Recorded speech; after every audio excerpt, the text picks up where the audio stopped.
สบายดีแฟนคลับคลิปนี้เขาจะให้แฟนคลับเขามาชมเกี่ยวกับกิจกรรมดีๆโดยเฉพาะแมนนักศึกษาลาวและไทยปริญญาโทและปริญญาเอกที่มาจากมหาวิทยาลัยราชภัฏสกลนครประเทศไทยได้เดินทางข้ามขวามิตรภาพลาวไทยอยู่นครพนมและท่าแขกแข่งขมวนได้เข้ามาเพื่อเยี่ยมชมถ้ำหนองป่าเสื่อมที่ห่างไกลจากเมืองท่าแขก17 กิโลเมตรซึ่งเป็นสถานที่หนึ่งที่สร้างความสนใจให้แก่นักศึกษาคนขั้วต่อกับความมหัศจรรย์และความหลงใหลต่อกับวัฒนธรรมและโดยเฉพาะแม่นธรรมชาติที่มหัศจรรย์อยู่ในถ้ำหนองป่าเสื่อมซึ่งเป็นถ้ำหนึ่งหากระเปิดใหม่และเป็นถ้ำที่ยังมีความใหม่เอี่ยมเป็นถ้ำที่มีความสนใจหลายต่อกับนักท่องเที่ยวทั้งภายในและต่างประเทศซึ่งถ้ำนี้ก็เป็นถ้ำหนึ่งที่ได้รับสัมปทานจากบริษัทเพชรมณี KPC ได้สัมปทานในเนื้อที่ 9.89 เฮกตาร์ซึ่งเป็นเนื้อที่กว้างขวางและนอกจากนั้นในการลงทุนครั้งนี้ยังเป็นการลงทุนมหาศาลของคนลาวเอง3 ล้าน US ดอลลาร์เนาะและระยะในการสัมปทานแมน50 ปีซึ่งเป็นการสัมปทานระยะยาวถือว่านี่ก็เป็นการเปลี่ยนแปลงหนึ่งที่นักลงทุนลาวเองได้มาสัมปทาน 100% เพื่อการพัฒนารักษาอนุรักษ์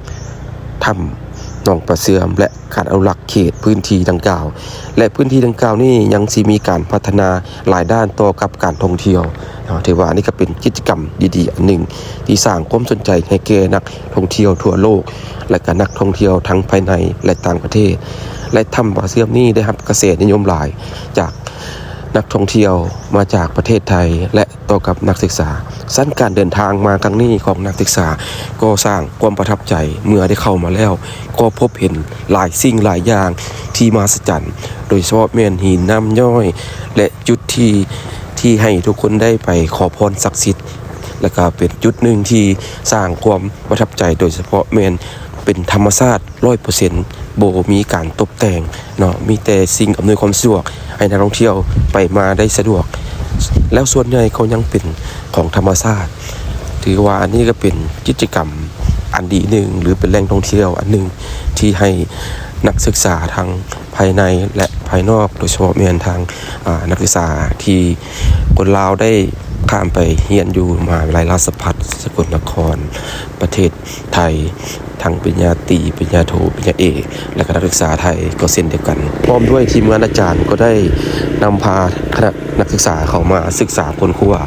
ความมหัศจรรย์ถ้ำดังกล่าวและถ้ำนี้ก็มีความงดงามและสลับซับซ้อนไปด้วยหินน้ำย่อยและเฮ็ดให้มีความหลงไหลต่อกับนักท่องเที่ยวและน่าศึกษาเบิ่งเพื่อเป็นการอนุรักษ์แบบยืนยง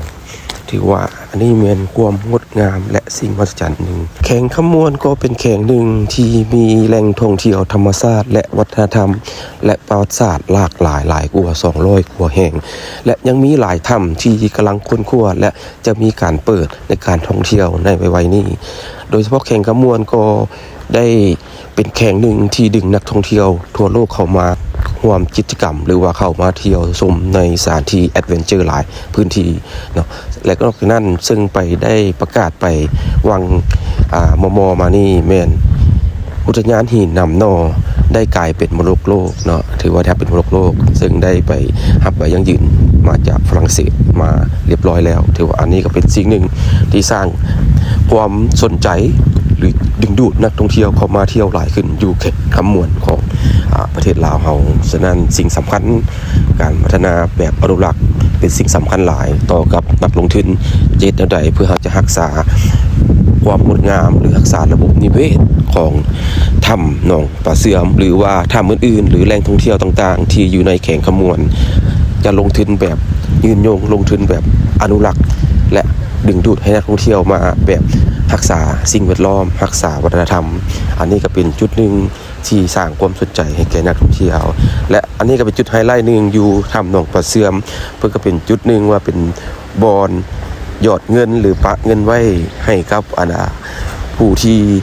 สนใจหรือว่าผู้ที่อยากทำบุญก็เป็นจุดหนึ่งไฮไลท์หนึ่งและอันนี้ก็เป็นจุดไฮไลท์จะเป็นแขกจะก่อนจะสุดสิ้นการทางออกมาก็จะมีจุดไฮไลท์เพื่อถ่ายกับรูป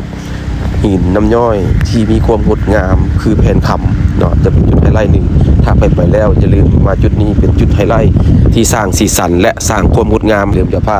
จุดนี้เป็นจุดไฮไลท์ที่สุดแต่งตัวงามและซอกถ่ายแอคชั่นที่แตกต่างเพื่อเข้ามาถ่ายในจุดนี้อันนี้ก็เป็นรูปนักศึกษาที่ได้เข้ามาศึกษาและก็ได้มามีความเบิกบานบนสื่อแฮปปี้ในการเข้ามาทำย้อนว่าเป็นสิ่งที่มหัศจรรย์และยังเป็นสิ่งที่ใหม่ต่อกับนักท่องเที่ยวและเป็นสิ่งที่งดงามแล้วในสภาพทางภายในมันก็จะมีขัวยางไปสุดแล้วก็มีไฟไปได้เห็นความงดงามไปสุดทางเนาะถือว่านี่ก็เป็นสิ่งหนึ่งที่อำนวยความสะดวกให้นักท่องเที่ยวเราได้เห็นความงดงามและก็เดินทางได้ความปลอดภัยและชมอย่างมีความงดงามแล้วเพิ่นก็ยังมีไกด์นำเที่ยวนะให้ได้ข้อมูลให้ศึกษาก็กับผู้ที่สนใจเพิ่นก็สิมีไกด์นำเที่ยวให้ได้ข้อมูลข่าวสารต่อกับปลอดความเป็นมาและสิ่งสำคัญเป็นหยังจริงใส่ชื่อถ้ำหนองป่าฝาเป็นหยังเพิ่นจังใส่ชื่อถ้ำหนองป่าเสื่อมเนาะฉะนั้นเป็นหยังเพิ่นจริงใส่ชื่อ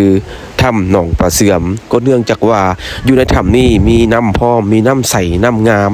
แล้วก็ยังมีตูบป่าเสื่อมอันนั้นเป็นชื่อมาจากป่าเสื่อมเพราะว่ามีป่าเสื่อมหลายอยู่ในถ้ำตัวนี้เพิ่นก็เลยใช้ชื่อถ้ำหนองป่าเสื่อมเนาะอันนี้เป็นสิ่งหนึ่งที่เฮ็ดให้ทุกคนได้รู้จักชื่อและต่างๆเนาะสันว่านี่ก็เป็นสิ่งหนึ่งที่ให้ข้อมูลและก็สร้างความมวลซื่นให้แก่ผู้ไปมาตัวนี้ได้เนาะTampasiam Cave is very popular and very attractive for the tourists in around the world. Especially for this time, we have the student from Thailand allowed come for Italysts to know about this cave, how it's amazing. So it's very important that they try to see and look at. It's the most beautiful many spot around the here. So hopefully this cave will be inspired for young people or tourists in around the world try to visit this cave again. Thank you for watching. ขอขอบใจหลายๆแฟนคลับที่ชมคลิปจนจบหวังว่าคลิปนี้เขาจะเป็นคลิปหนึ่งเพื่อสร้างแรงบันดาลใจมาเที่ยวชมแหล่งท่องเที่ยวถ้ำหนองป่าเสื่อม